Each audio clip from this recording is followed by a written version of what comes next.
Glória a Deus. Louvado seja o Senhor.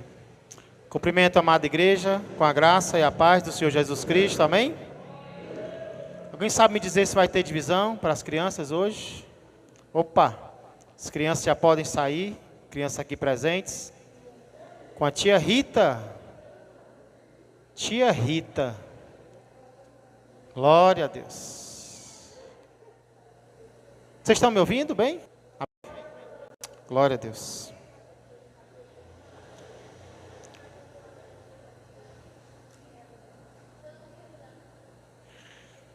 Escrevendo ao seu achegado discípulo Timóteo, amado discípulo, o apóstolo Paulo o avisa que todos aqueles que quiserem viver piedosamente em Cristo Jesus, ou seja, todos aqueles que quiserem ser sinceros, servindo ao Senhor, serão perseguidos. Paulo não diz que alguns serão provados, perseguidos, mas sim todos.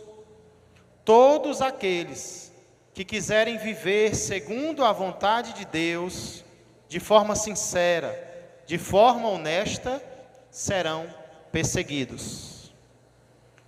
Para o crente que lê a Bíblia, então, para o crente que conhece a palavra de Deus, a perseguição, a provação, a dificuldade, ela não deveria ser uma surpresa.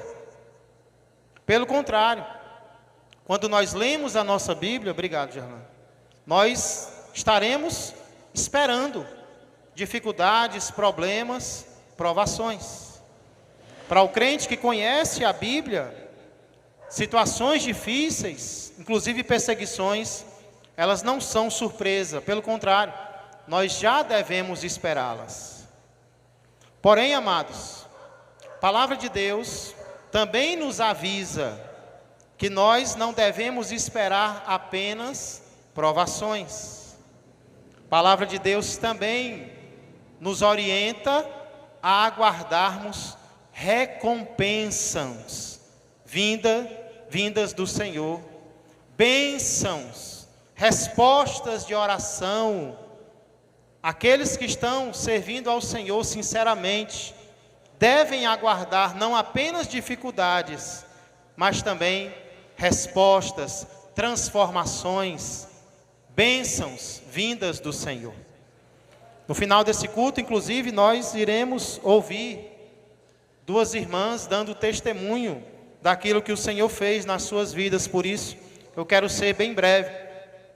Porém, antes de ouvirmos essas irmãs, eu quero convidá-los a vermos o que a palavra de Deus diz sobre recompensas que nós, como servos de Deus, iremos receber. A palavra de Deus inteira fala sobre isso, sobre bênçãos, sobre recompensas, sobre respostas.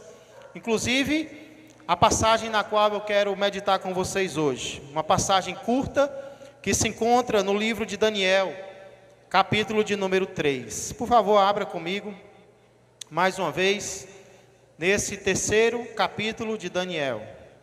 Hoje nós iremos chegar ao fim dele. Iremos meditar nos versos finais desse capítulo. Daniel, então, capítulo de número 3, nós iremos meditar nos versos 24 a 30.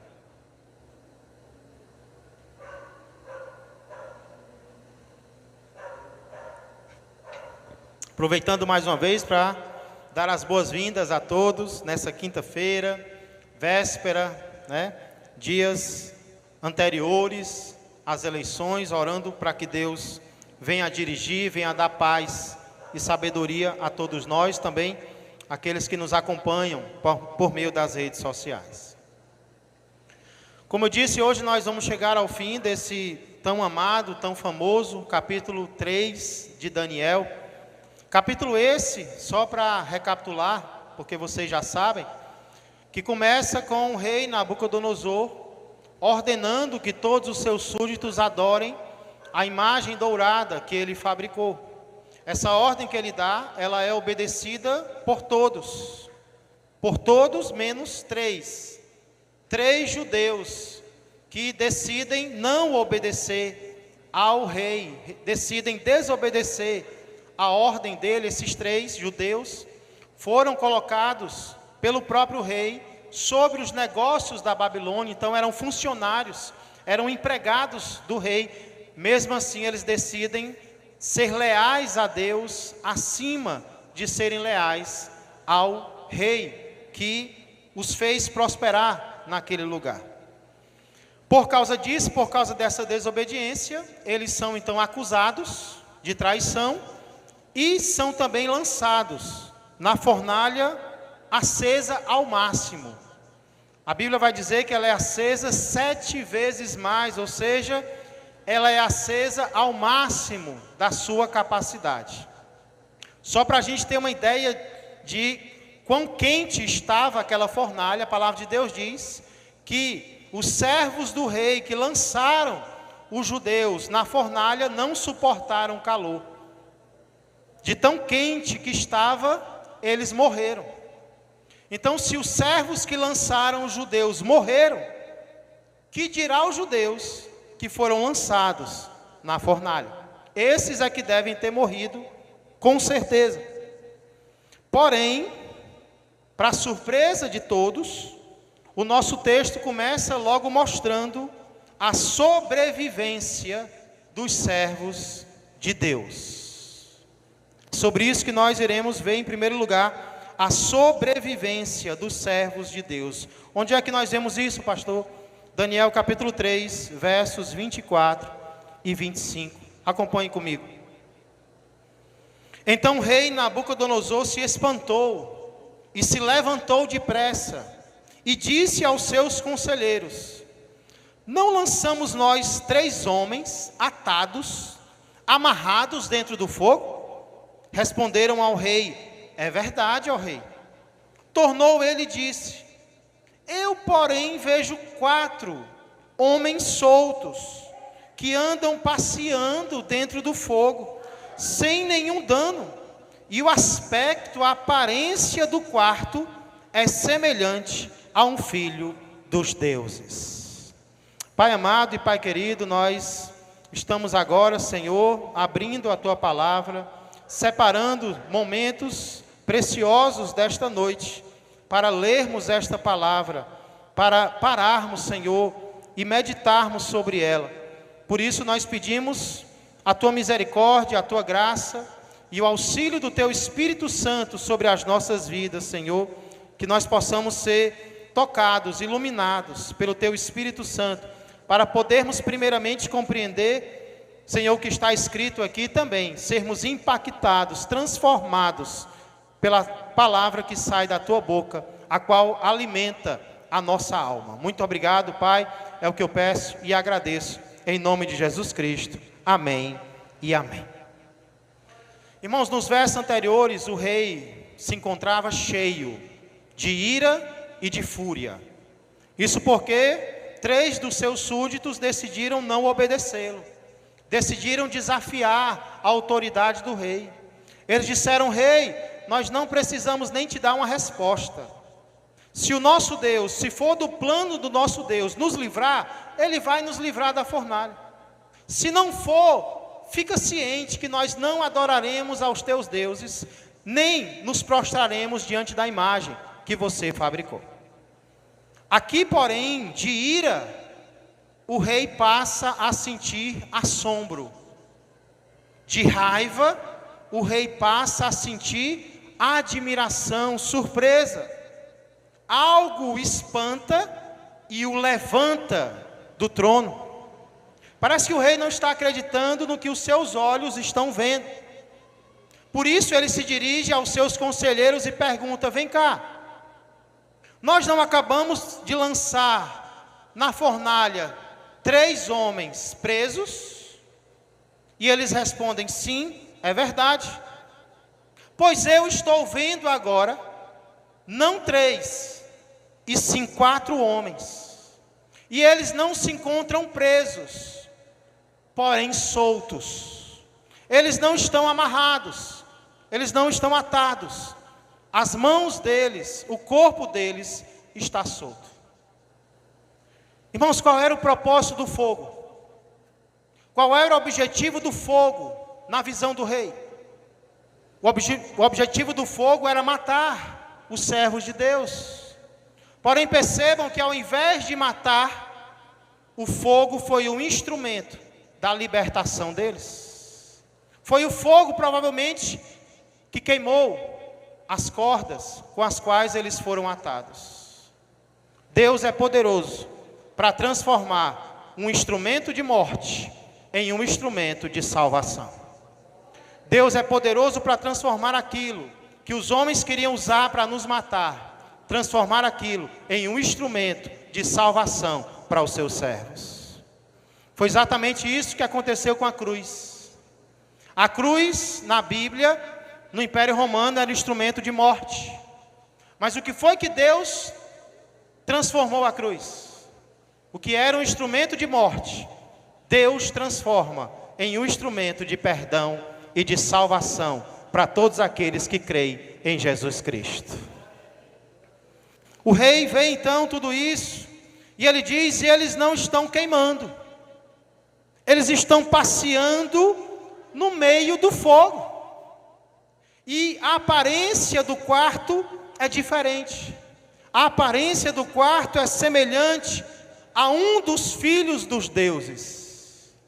É claro que Nabucodonosor não entendia muito de Bíblia, ele era um pagão, ele era um descrente. Então essa é a forma dele dizer que um dos quatro não tinha uma aparência natural. Um dos quatro tinha uma aparência sobrenatural. Ele era semelhante aos seres que habitam no céu. Ele era semelhante a um dos filhos dos deuses. Quem era esse quarto ser? Quem era esse quarto ser que passeava com os 3 judeus na fornalha? Vou já falar sobre ele, mas antes, eu queria que você percebesse o que esses versículos estão nos ensinando, igreja. Aqui nós vemos a maneira como Deus trabalha nas nossas vidas. Aqui nós vemos que o nosso Deus, Ele não impede tudo que nós gostaríamos que Ele impedisse. Mas Ele também não permite tudo que o inimigo gostaria de fazer nas nossas vidas. Ele não impede tudo que poderia ser desagradável para mim e para você. Perceba que Ele não impediu que o rei fabricasse uma imagem e levantasse essa imagem, Ele não impediu.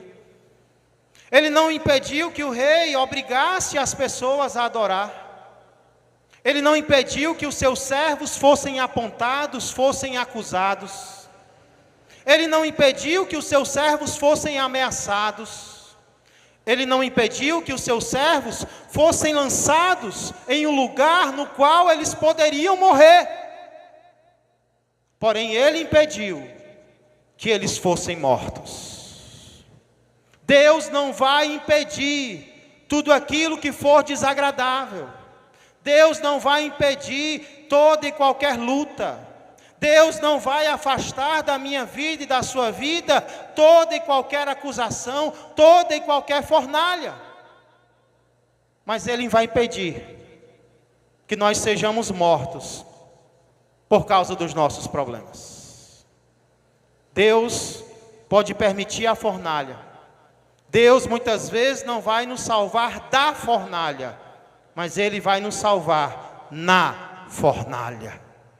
Ele vai permitir o problema, Ele vai permitir a dificuldade, e Ele vai nos salvar dentro da dificuldade, dentro da adversidade, em meio à situação difícil. Ele não vai nos tirar dela imediatamente, mas nela Ele vai caminhar conosco e vai nos dar vitória sobre ela. Isso é mais ou menos o que o próprio Deus prometeu lá no livro do profeta Isaías, capítulo 43, verso 2, isso se aplica muito aqui quando Deus diz: mas agora assim diz o Senhor que te criou, ó Jacó, e que te formou, ó Israel, não temas, porque eu te remi, chamei-te pelo teu nome, tu és meu. Quando passares pelas águas, eu serei contigo. Quando pelos rios, eles não te submergirão. Agora escute: quando passares pelo fogo, não te queimarás, nem a chama arderá em ti. Perceba que Deus não diz se passares pelo fogo.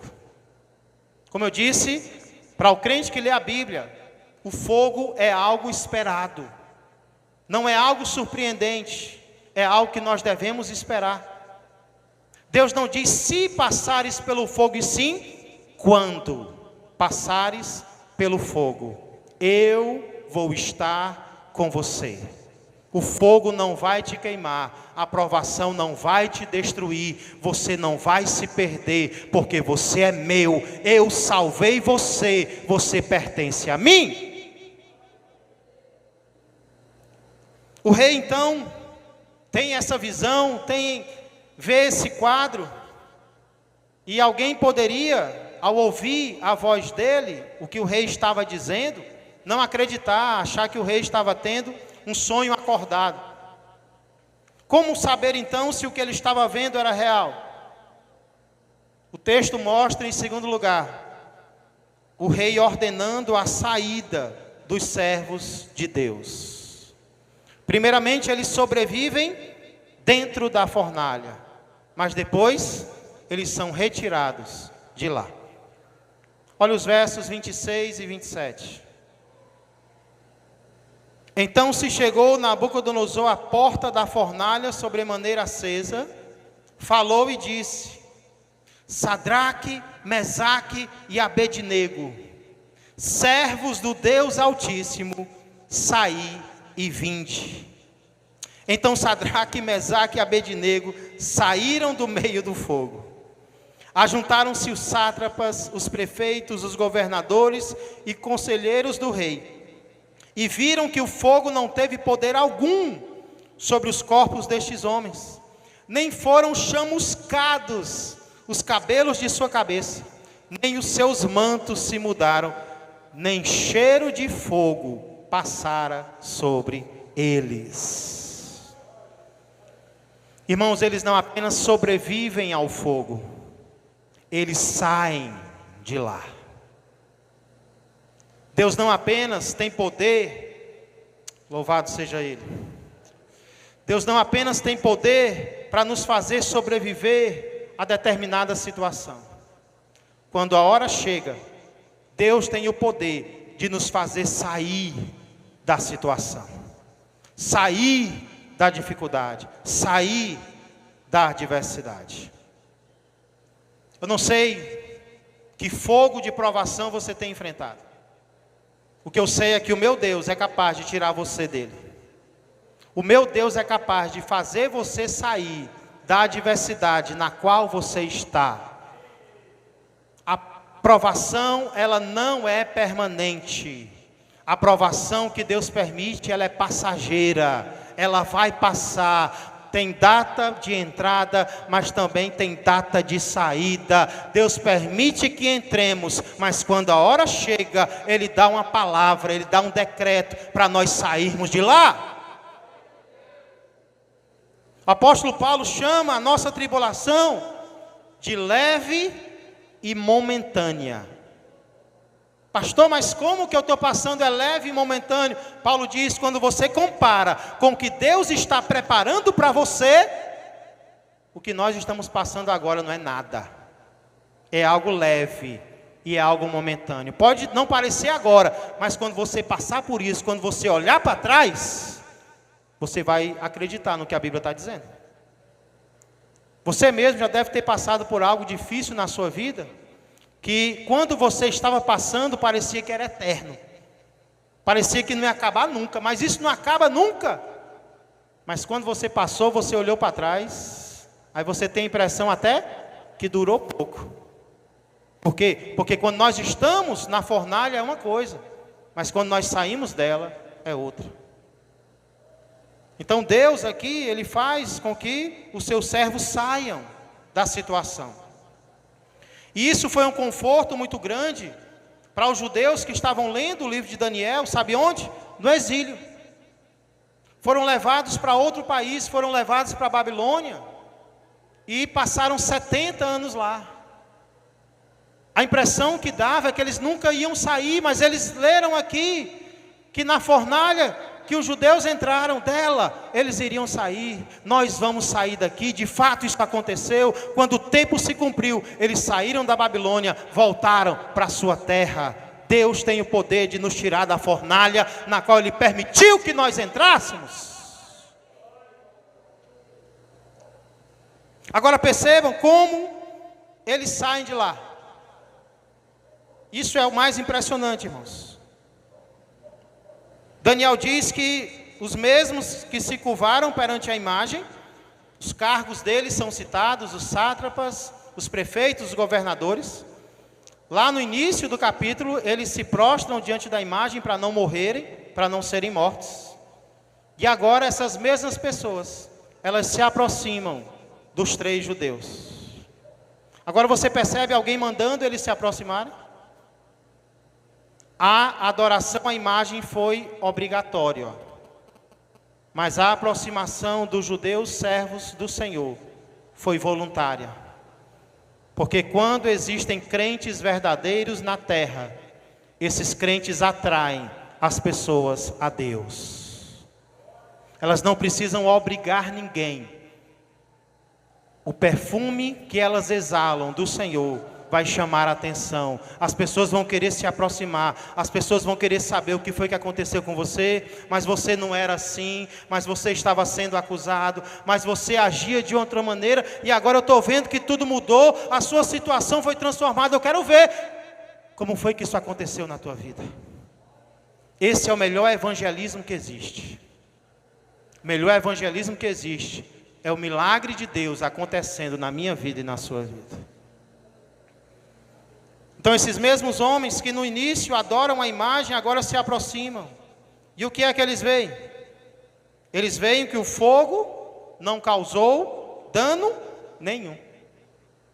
Não é como naqueles desenhos animados que o personagem cai no fogo e sai todo queimado, né? Vivo, mas todo diferenciado. É pena. Aqui não. Eles não saem com dano nenhum. O texto diz que nem os seus cabelos ficaram chamuscados. Até com os nossos cabelos, Deus tem cuidado. Lá em Lucas, capítulo 12, verso 7, Jesus diz: até os cabelos da vossa cabeça estão todos contados. Não temais, bem mais valeis do que muitos pardais. Eu não sei quantos cabelos tem na minha cabeça, mas Deus sabe. Deus sabe. Lá no capítulo 21, verso 17 e 18, diz: de todos sereis odiados por causa do meu nome. De todos sereis odiados por causa do meu nome. Contudo, não se perderá um só fio de cabelo da vossa cabeça. Sem a permissão de Deus, nenhum fio de cabelo da nossa cabeça se perde.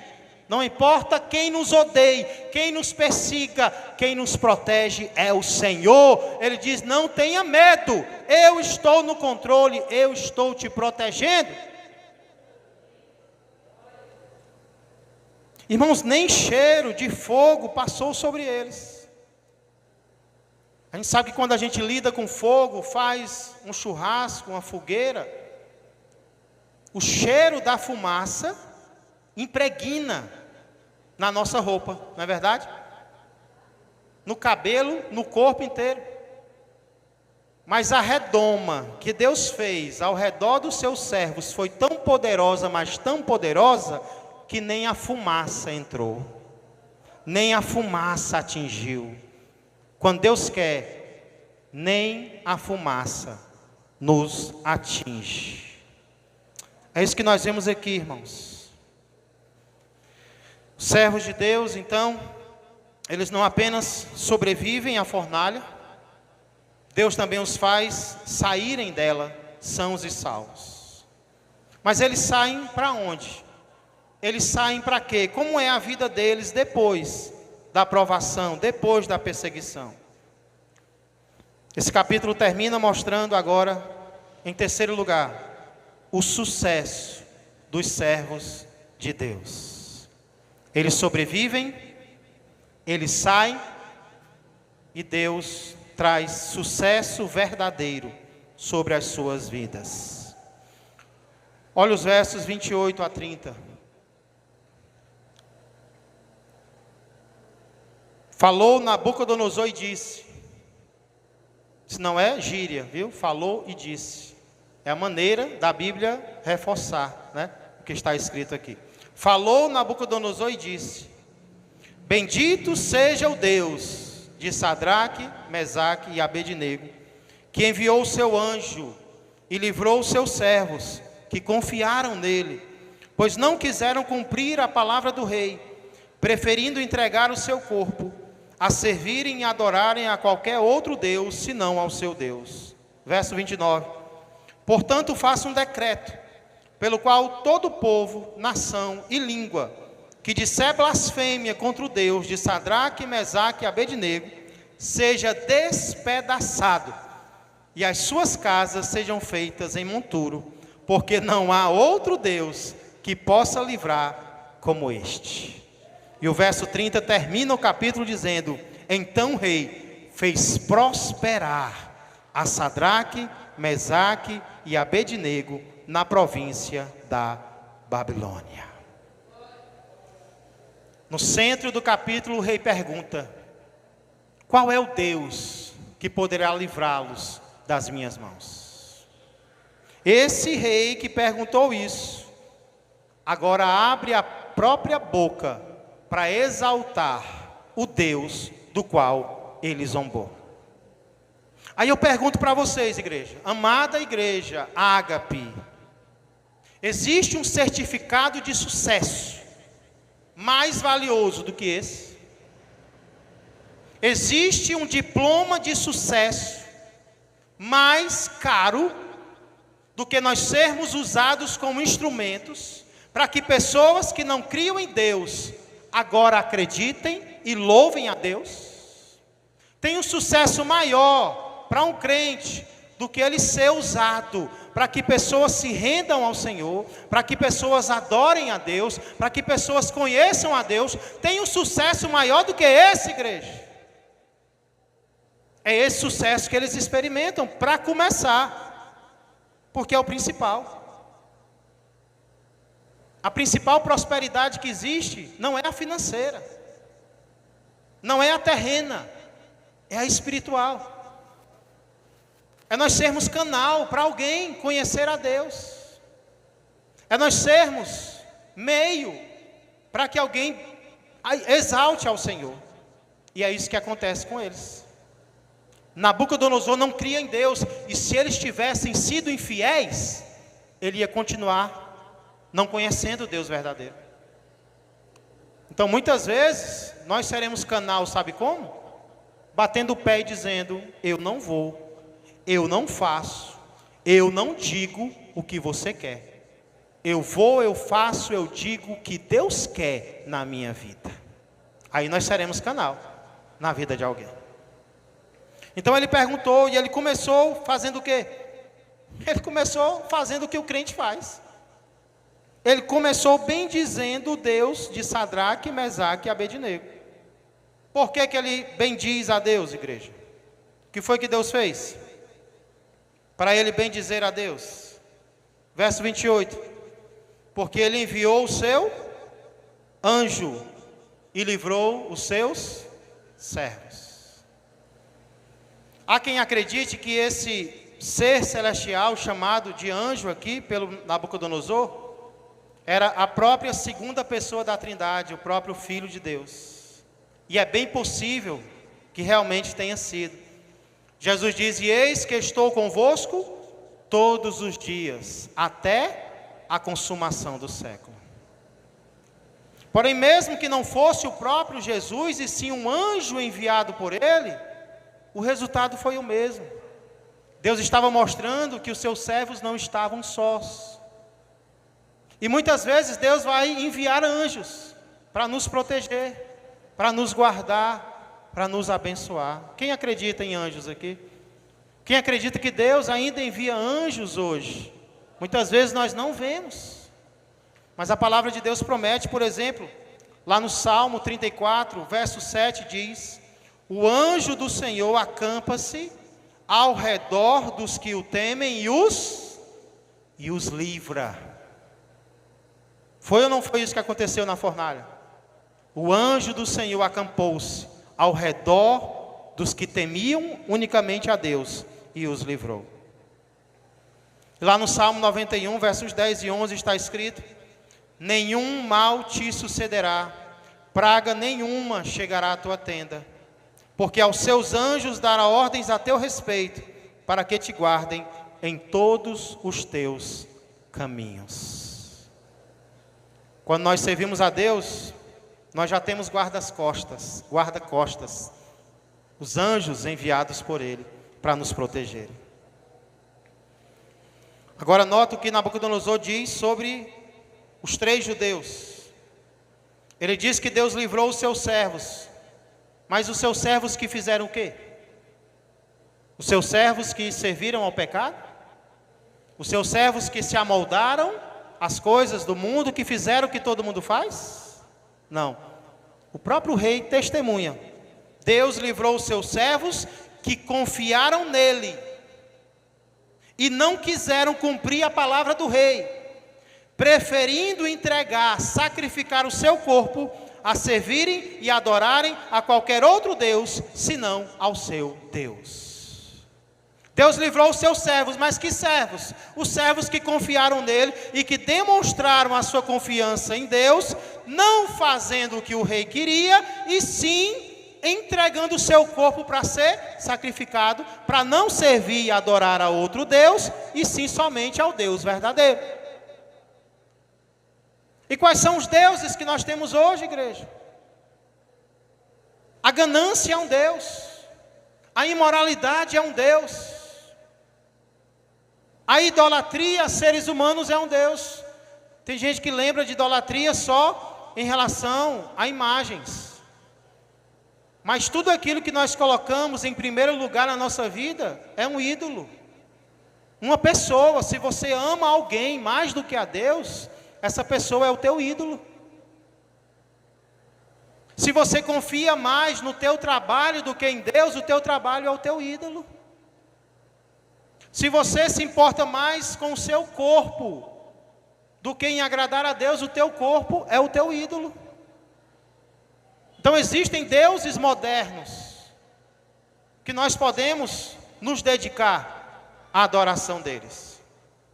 Porém, Deus livrou que jovens, que judeus, os que se recusaram a colocar outra pessoa, outro ser na frente de Deus nas suas vidas. Isso é importante nós entendermos.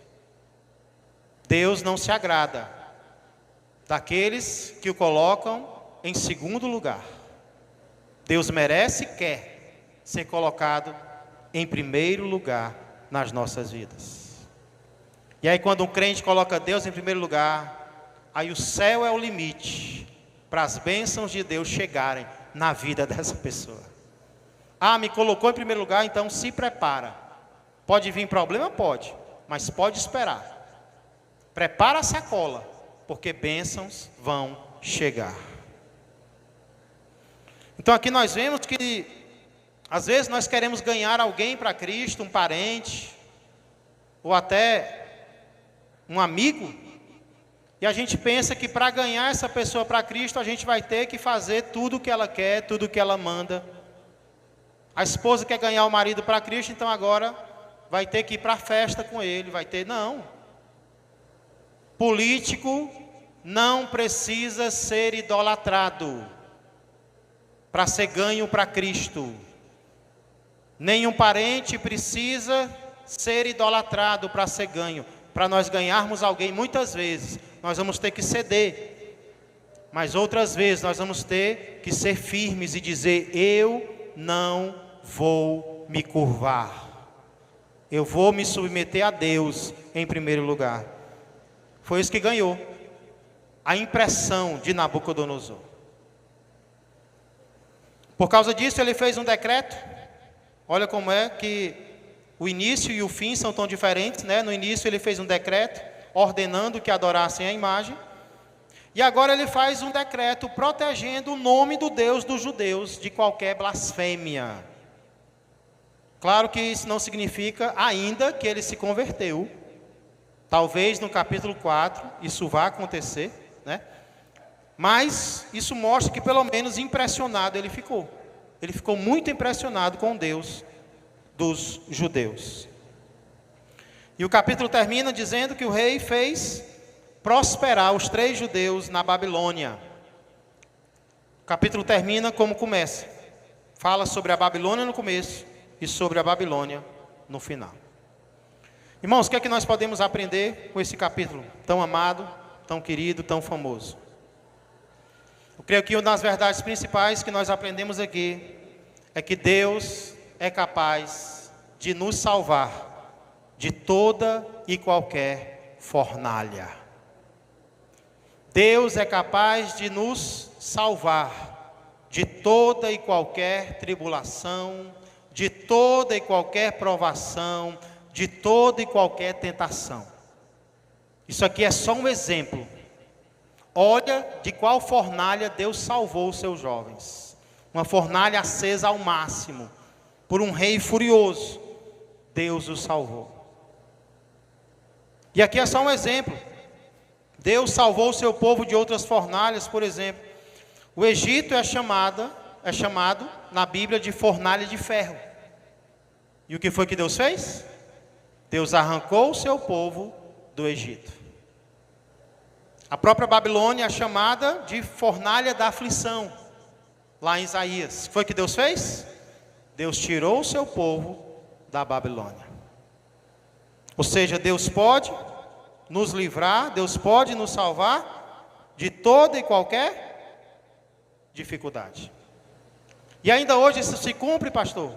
Deixa eu perguntar para vocês. Quem aqui, depois de crente, já se deparou com a proximidade da morte, mas foi salvo dela? Se você está aqui, você não morreu, né? Quem aqui já viu a morte próxima? Quem já viu a morte de frente, mas não morreu? Foi salvo da morte, pelo poder do Senhor. Quem já passou por isso? Vários irmãos. Eu creio que existem mortes que a gente nem viu, mas ela nos rodeou. E ela só não nos levou, porque Deus nos livrou da fornalha. Eu creio que existem pessoas aqui cuja morte já foi decretada por alguém da terra. Tem pessoas aqui cuja morte já foi decidida, o martelo já foi batido, a morte já foi decretada, mas ela não foi executada, porque existe um Deus que livra da fornalha, existe um Deus que livra da morte, existe um Deus que livra da provação, que livra da dificuldade, porque Ele é Deus.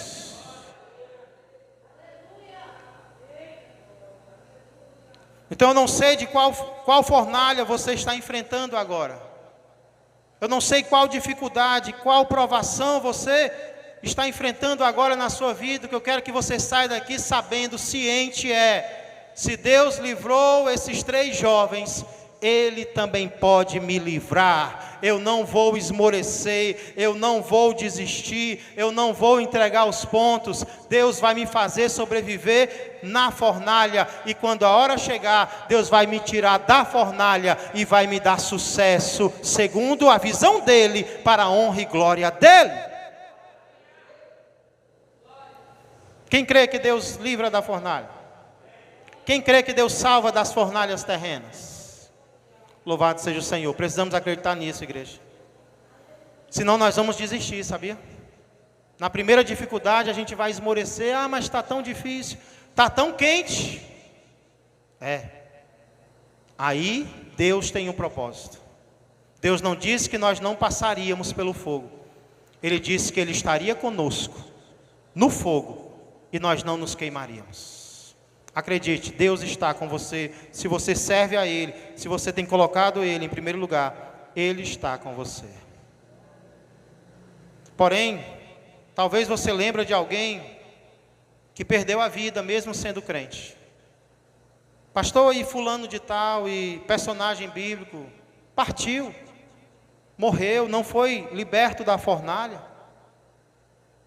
E aí eu queria que você lembrasse que nenhuma fornalha é pior do que o inferno de fogo. A pior fornalha que existe se chama lago de fogo. E sabia que muitos irão para lá? Mateus capítulo 13, versos 41 e 42 dizem: mandará o Filho do Homem os seus anjos, eles não apenas protegem, que ajuntarão do seu reino todos os escândalos e os que praticam a iniquidade, e os lançarão na fornalha acesa. Não é só o rei incrédulo que lança na fornalha. Um dia, Jesus diz: o Filho do Homem enviará os seus anjos e lançarão os incrédulos na fornalha acesa. E ele diz: ali não haverá salvação, pelo contrário, ali haverá choro e ranger de dentes.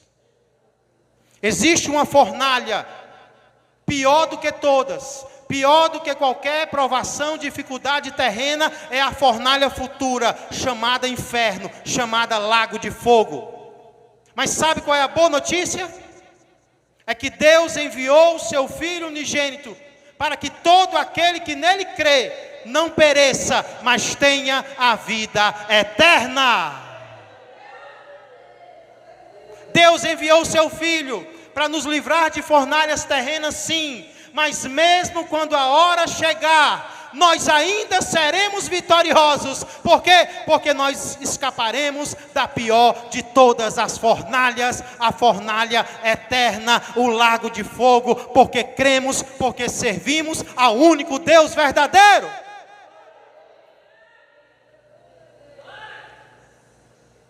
É claro que nós queremos escapar das fogueiras terrenas. É claro que quando a dificuldade chega, a gente quer sair dela. E muitas vezes Deus vai fazer isso. Muitas vezes Deus vai nos dar a bênção, Deus vai nos dar a recompensa, Deus vai nos dar a vitória. Louvado seja Ele. Ei, mas isso é apenas o aroma, o alimento que Deus está preparando. Não é para este mundo. Aqui nós só sentimos o aroma do alimento. O alimento mesmo, nós só desfrutaremos quando chegarmos lá. Lá nós experimentaremos a comida que Deus preparou para nós. Então, todas as bênçãos terrenas, elas são apenas cheiros, aromas, do que de mais especial Deus está preparando para mim e para você. Aos meus amados irmãos, então, eu concluo dizendo: sigamos o exemplo desses 3 judeus. Coloquemos a nossa lealdade a Deus acima de tudo e acima de todos. Não precisamos desrespeitar ninguém, mas educadamente nós diremos: aos teus deuses eu não adoro, e a tua imagem eu não me prostro diante dela. Somente o que Deus quer na minha vida é o que eu vou fazer. Não importa a ameaça, não importa a acusação, me lança na fornalha. Se Deus quiser, eu saio de lá. Se Ele não quiser, da fornalha principal, Ele já me libertou. Eu vou morar eternamente com Ele no céu. Crentes estão fazendo isso hoje ao redor do mundo. Crentes em Uganda, Coreia do Norte e outros países onde o evangelho é perseguido estão dizendo: eu prefiro ser fiel a Deus, mesmo que para isso eu tenha que morrer.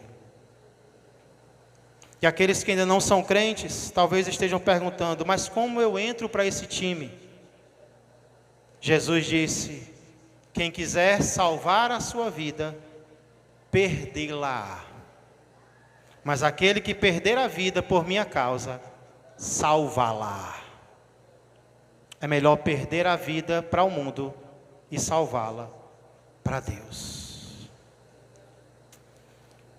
Senhor Deus e amado Pai, muito obrigado, Senhor, por essa oportunidade que nós recebemos de Te conhecermos, de Te servirmos. Não temos Te servido como o Senhor merece, mas esse é o nosso desejo, Pai. Vem nos ajudar. Diante das ameaças, das acusações e das tentações, nos ensina e nos ajuda a Te colocarmos em primeiro lugar. Sabendo que na provação na qual os homens nos colocarem, o Senhor pode nos dar sobrevivência, o Senhor pode nos fazer sair e nos fazer prosperar. Mas ainda que isso não aconteça, Pai, nós sabemos que da principal, o Senhor já nos libertou. Muito obrigado. Se tem alguém aqui essa noite que ainda não se rendeu a Ti, continua, Pai, falando ao coração. É o que eu peço e agradeço, em nome de Jesus Cristo. Amém e amém. Glória a Deus. Já quero convidar aqui à frente as irmãs que pediram a oportunidade, a irmã Márcia e também a irmã Michele.